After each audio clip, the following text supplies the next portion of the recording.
It's the Security Weekly News. I'm back. Welcome to the week of the 23rd of February, the last week of February. Welcome to the show.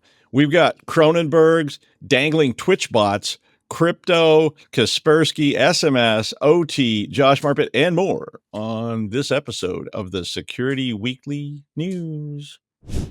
This is a Security Weekly production for security professionals by security professionals. Please visit securityweekly.com/subscribe to subscribe to all the shows on our network.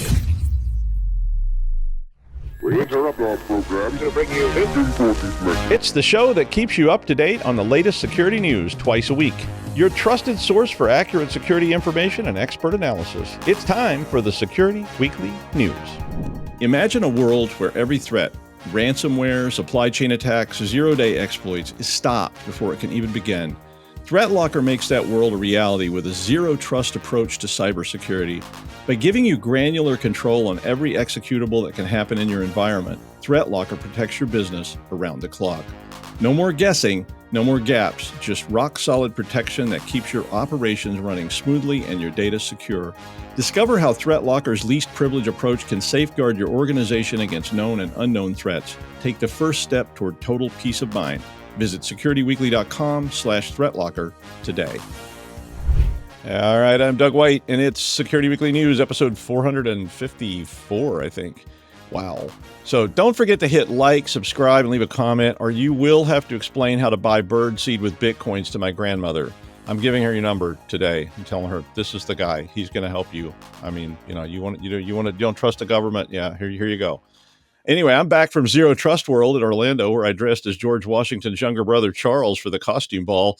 Thanks to everybody there. David, best costume ever. I really liked it. But thanks to everybody that was there. You should plan to go next year. It was really nice.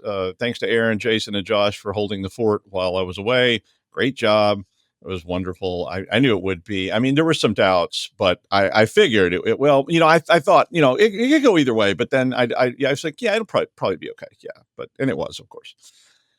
I've always had this uneasy feeling about crypto. I really have. I mean, it's like cash, right? And so I like that idea. It's like nobody knows where you are. I do like that. But it's kind of like cash that you let a guy named Ted, who always asks if you have any cigarettes when you go to the laundromat, hold for you. I mean, it may or may not be there when you come back. So I like the concept, but it's also kind of creepy. I mean, as you might guess, when there's big bags of cash stored in digital wallets, somebody's going to figure out a way to steal said digital wallets.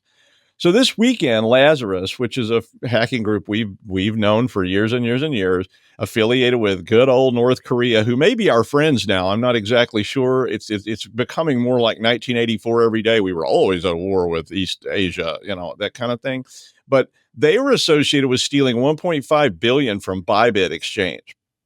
So basically what they did was they intercepted a planned transfer of funds. So basically what was going on was Bybit was moving money from a cold wallet to a hot wallet.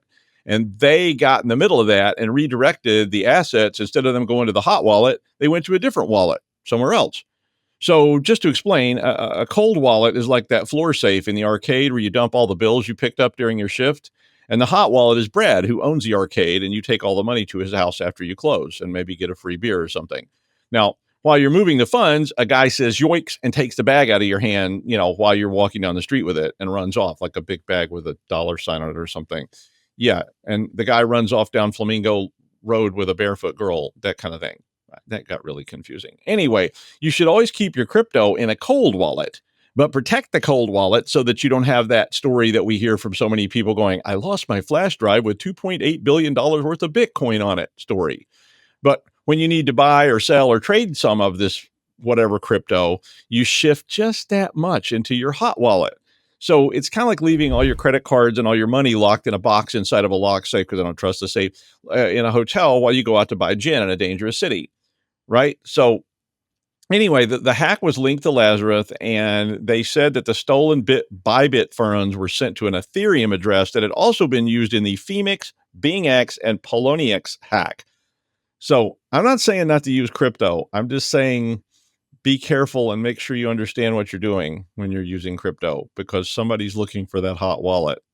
Just like if I would tell you the same thing if you said you're going to walk down the street in Manhattan in 1978, like, hold on to your wallet and somebody may still take it away from you. All right. Now, I thought this happened in my world years ago, but, I'm not sure. The Australian government has now banned all Kaspersky lab products and web services from its systems and devices. The reason the Australian government said this is an analysis resulted in the determination that Kaspersky posed a significant security risk to the country. Yeah, I could have told you that 20 years ago for a lot less money if you just asked. I mean, Kaspersky antivirus made with pride in Moscow by Russians for Russians. And sorry, I grew up in, I know how things are today, but in my day, Ronnie Reagan was calling them the evil empire. And, we don't buy Russian products in America. So sorry, Russian friends, but I'm not letting you put antivirus on my devices. I mean, sorry. But per the Australian directive, all non-corporate Commonwealth entities must remove all this stuff and report compliance to the government. I mean, I guess you're a private business and you're feeling lucky. You can just go ahead, right? Like, sure, Boris and Natasha, why not? Let's install that stuff. I don't like that moose and that squirrel either.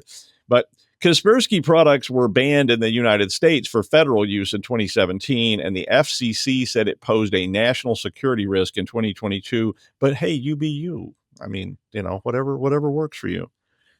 Attackers are getting faster at infiltrating networks and executing attacks, per a report from ReliaQuest. The latest annual report said that the time from infiltration to exploitation of data is now less than 4.5 hours, like 1 minute less. So about the amount of time I sat smoking cigars with Jeff Mann at night at the Zero Trust World event.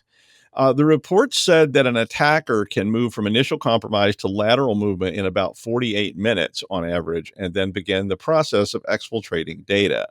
The average, which was 4 hours and 29 minutes exactly, so 2 cigars and too many old fashions on the patio. So to me, that means monitoring and detection processes are more critical than ever, especially when they tell you that the typical path is to abuse high-privileged, valid accounts at the domain and local levels. How? Is it some amazing new 0 day involving ring -3 and an amulet of maximum chide and a case of Budweiser tall boys? I mean, that sounds more fun, right? But who is that under that mask? Is it's old man phishing. Yep, phishing is still how they get in. So put down the knitting, the book, and the broom and get busy on multi-factor anti-phishing training, and maybe put some paranoid-inducing liquid in the water cooler. My apologies to Candor and Ebb for my abuse of their lyrics. But anyway, it's definitely getting quick. They're still using the same methods, and people are still falling for them. So there you go. But even if you do stop the phishing, a botnet of more than 130,000 compromised devices is running password spraying attacks against Microsoft 365 accounts and exploiting. This is the trick, because you go, I don't need to worry about that. We have multi-factor enabled. We use drops of blood to make sure. Nope. They're exploiting non-interactive sign-ins with Microsoft Basic Authentication. See, you tell your users they have to sign in, use a password, recite the Pledge of Allegiance backwards, and put a drop of blood in the receptacle. Okay, that's okay. But there's all these service accounts and other things in the system that don't require that. They just let you log in. And I mean, of course, spraying the password Gandalf rules works all the time anyway, right? I mean, I'm telling you, according to the NordPass, the top 5, and this was 2024, I didn't go get this report from 1978, the top 5 most common passwords in 2024 were, number 1, I should do them backwards, right? No, I'm just going to do them. 1, 2, 3, 4, 5, 6 was the top one.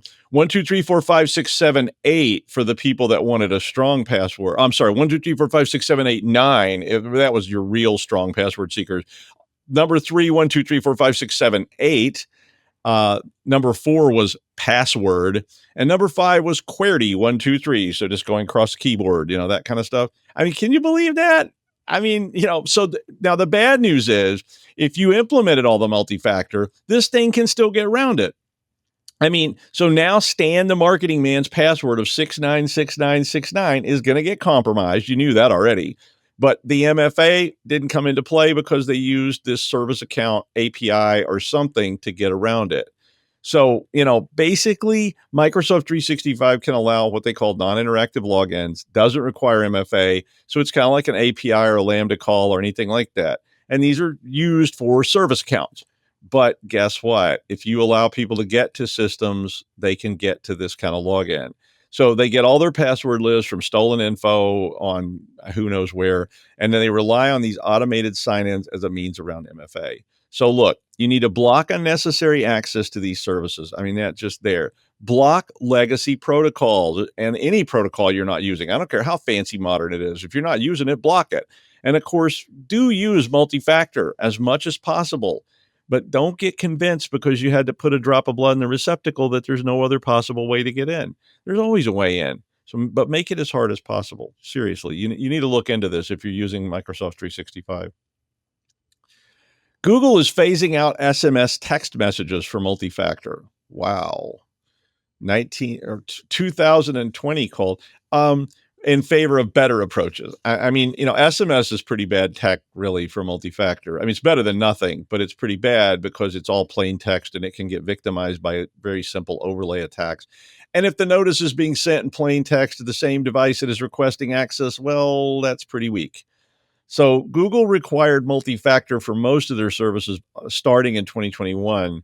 Before that, it had been optional and almost nobody, they said like less than 10% of the accounts were using it. I was one of the 10%, let me tell you. NIST, the National Institute for Standards and Technologies, recommended that SMS should be retired. When did they make this recommendation? Last week? 2 hours ago? No, 2016. Of course, that whole pandemic thing got started and nobody paid much attention to anything for a while. But I think, they said the same thing about me as well in NIST, but regardless. I mean, SIM swapping, stolen devices, overlay attacks, all these things can grab that SMS text message on the device. Of course, you can always get the user to give it to you, right? Like, okay, now a box is going to pop up and give you a number. Please read that to me over the phone. Thank you. Now I'm in. Good. Well, let me fix that for you. We'll call you back in 2 to 3 days after your bank account has been reconciled. Thanks a lot. Now, they said they would be replacing the SMS messaging with a displayed QR code, which will need to be scanned with a camera app on your phone, or if you're using your phone and that pops up and says, scan this, and you're old like me and you're going, what the hell? How am I supposed to do this? Of course, you screenshot it, or you can display it in Safari and then touch it and all this. Yeah. But anyway, I'm paranoid about QR codes anyway, too, right? I mean, because when you scan that one on the restaurant table and you're not totally sure if that's the menu or it's like malware or who knows what it is, or it's a fake menu or whatever, and you just end up not eating there at all. And you just have to go down the street and eat like peanuts that you bought from a street vendor with Bitcoins.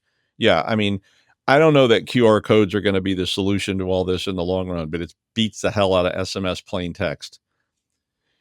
OT, the OG of IT, it's still there. Operational technology. It's the white elephant of systems, designed to persist for long durations, like 60 years or more. It's the thing that keeps our robotic sawmill robots going from day to day and keeps the robotic sawmill robots from deciding to take out the town with their robotic sawmill arms. Well, despite being the long mantra of no one targets OT, OT is too weird, it's too proprietary, it's not connected, it must be safe. Yeah, nobody would ever do that to us, Doug, except a bunch of nerds like you. Like, well, yeah, hey, well, per this report, a third of organizations have an OT system, and that system is connected to the internet, and it also has a known vulnerability. A third. I mean, can you believe that? I mean, actually, I'm sure all of you can. I mean, a third of the systems are connected to the internet. They're exploitable. Really? Gee. Ransomware attacks on manufacturing, oil, gas, and other industrial sections surged in 2024. Nearly a quarter of the firms, the OT type firms that were affected by ransomware, had to suspend operations. You know what that costs? Shutting down the robotic sawmill, paying off the villagers who all got hacked to pieces by the robots, well, paying off their estates, getting all that back online, finding new villagers to come in and, it costs a lot of money. Nearly 1,700 ransomware attacks successfully breached industrial organizations last year. And this was just based on attacker posts on leak sites. So there was just people bragging about it. I mean, you really brag about your crimes? Like, I robbed a bunch of banks. Like, let me put that on a website somewhere. I'm like, when I do bad things, I'm like, I'm not telling anybody about this. Not ever. I'm just going to sit here in this giant pile of money. And yeah, I wish I was evil. I'm not evil. It doesn't work that way. But anyway, that was an 87% increase in ransomware attacks over the previous year. Now, Drago said those were just conservative estimates, that probably it was a lot worse. So look, folks, these days that, those days you had of claiming that no one would ever figure out the water valve system because it was coded in Ada, that's over. I mean, some 12-year-old kid in Ogallala, Nebraska will Google, what is Ada and how do you hack it? And somebody will be like, click here for a full AI-based tutorial. And the next thing you know, the sewer in Weehawken is shut down. Or your budget just got about $5 million lighter due to some group in Myanmar figuring out that the thermostat is connected to the leg bone and the leg bone is connected to the Active Directory domain controller, and yada, yada, yada. Block, monitor, and patch today. Don't let people have access to your OT. There's no reason for it. Private VLANs, VPNs, come on. We've been saying this stuff for years. We were saying it before NIST ever released this report. So get on the train.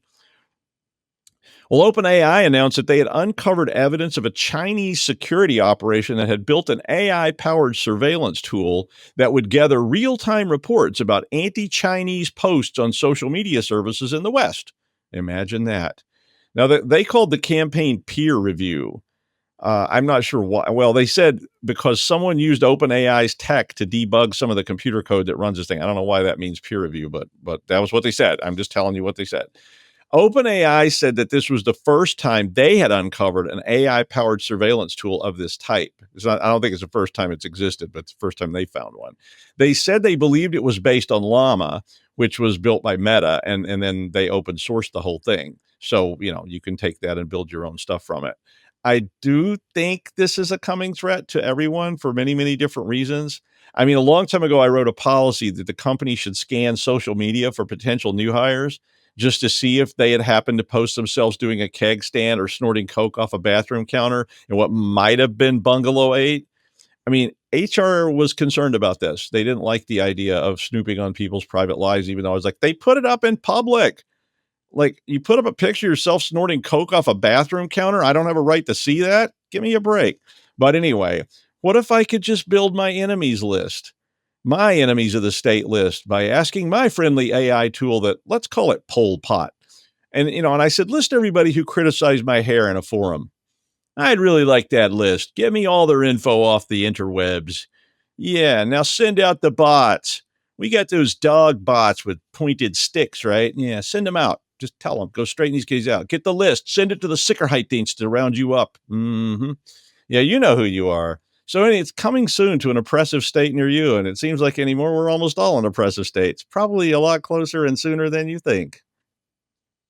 Well, I was going to dress as a Cronenberg Josh Aaron hybrid with radioactively mutated and merged DNA for the costume party in Orlando, but well, it was a family resort, and I mean, think of the children. But anyway, please welcome the non-Cronenberg version, Josh Marpet. Hi, Josh. Non-Cronenberg, but you've never seen me with my clothes off, so we'll leave it at that. But anyway, I beg to differ. Thank you very much. There was that whole website. I don't talk about that time. So onlyjosh.com. Go there. I do not. I can neither confirm nor deny that I nor Doug has an OnlyFans site. Anyway, dear God. So don't Google that. Oh, please, God, don't. So I have a really interesting article this week. This is really fun. In the UK government demanded access to Apple's encrypted storage, to iPhone's encrypted storage. So Apple actually removed the end-to-end storage or end-to-end encryption on the storage that they had in the UK. You're still allowed to use your own keys. It's still encrypted. But with a proper letter from a court and such, a court order, the government can get access to this. So this is similar in a way to the Kalea servers in the telecom system here in the US, where with a court order, the US government can simply listen to your phone calls going across the standard phone system. The ones that Salt Typhoon broke into for the last few years and using that custom malware jumbled path. I mean, it's not like it's Okay, so it's common knowledge. And that's happened in the UK. And as a matter of fact, in the US, there's actually a bill from Ron Wyden, Senator Ron Wyden, and a couple of others stating that it's a lot better to not do this. It's a foreign cyber attack waged through political means. So it's Senator Ron Wyden and Representative Andy Biggs. So good for them for doing smart technological things and fighting back against this. Unfortunately, the the problem is that they're doing it here. As a matter of fact, I don't have an article up about this, but there are requests, demands from various factions here in the U.S., the FBI being one of them, to let Apple do the exact same thing here, which would let, if it goes through, Apple would take away the end-to-end encryption on your iPhone here in the US, and the government would have access to that under a lawful order with a solid checks and balances system through our court system. And I mean, and there's nobody questioning the checks and balances of our judicial branch, and not at all. And so I absolutely trust that it would never be abused. And that sounds perfect as long as you believe that. So the problem is that this means that I'm going to have to get my entire family onto another means of encrypted communications, and so should you. Okay? This is effectively a significant change to how business is done in the US if it goes through, and I sincerely hope it does not. And before anybody goes, either think of the children or you want to let the cyber criminals win, my answer is no, but my privacy is important to me, and your privacy should be important to you. If the cops can't handle getting criminals without listening to my phone conversations and without looking at the stuff on my iPhone or your iPhone and listening to your phone conversations, then boy, they need to get better at policing. Okay? So the idea here is simple. Our privacy is our privacy. If the government interferes with our privacy, I've got a problem with it. Don't you? Doug. Josh is going to Guantanamo Bay. It's possible. We're all going to Guantanamo Bay if they play back any of these shows. It's possible. We're doomed, I tells you. And I just got invited to come speak in Mexico City, so, you know. Stay. Yeah. Well, it's a thought. Mexico City's nice.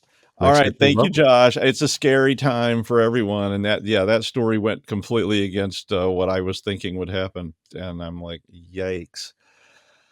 Well, in the big book of creepy tech, this one's probably going to have a whole chapter. Clone Robotics released video footage, which I've attached to the story, of something called the proto-clone. It's a full body machine that has synthetic muscles. Now, in the video, I mean, it looks like maybe a Stephen King story, or it might even be a Robert W. Chambers story. I mean, this thing is hanging from these Hellraiser-like hook wires, and it's twitching its 1,000 artificial muscles, like, you know, kind of stuff. Like, oh my God. The company's planning to build 279 of these robots to start with. And it has a 500-watt heart that pumps fluid through it that looks a hell of a lot like that goo that came spraying out of Ash and Alien. You know, like when they ripped his head off and there was that white gunk that looked like cottage cheese all over the place. Yeah. The robot's got 4 depth cameras, 70 inertial sensors for the joints, and 320 pressure sensors for force feedback. And they had all kinds of videos of it, like crushing things or just like gently picking up a baby by, no, I'm just kidding. But they had this whole video where it's just like literally hanging from these hooks. It was like absolutely crazy. Yeah. And they said it can learn from watching humans. I'm like, why don't we train AI to mimic humans? Humans are the most awful creatures that ever existed. I mean, like snakes, they're not awful. Humans are awful. You know the stuff humans do every day? Watch the news. I mean, you know, I think I was going to say we should train them by watching cats, but then I was like, well, no, then they would just barf all over the place, rip you to shreds and lick their own butts. But I mean, you can't win training them after natural creatures. I think we're doomed anyway. I mean, so hey, why not? Tyrell can start cranking out replicants. Maybe they can grow me like a really hot new body with all sorts of added features, and I can start working for Wayland Yutani. I mean, why not? I mean, I'd do that, right? I could be the guy on the ship. You know, it's like, I wouldn't stick my head in that biological egg if I were you. But could you be you? Go right ahead. Anyway, that's the news. I will next be live at the National Forum on Fraud and Corruption in Mexico City in June, unless somebody sends me to something else in the meantime, and I'll let you know. Thanks, Josh. We'll see you next time on the Security Weekly News.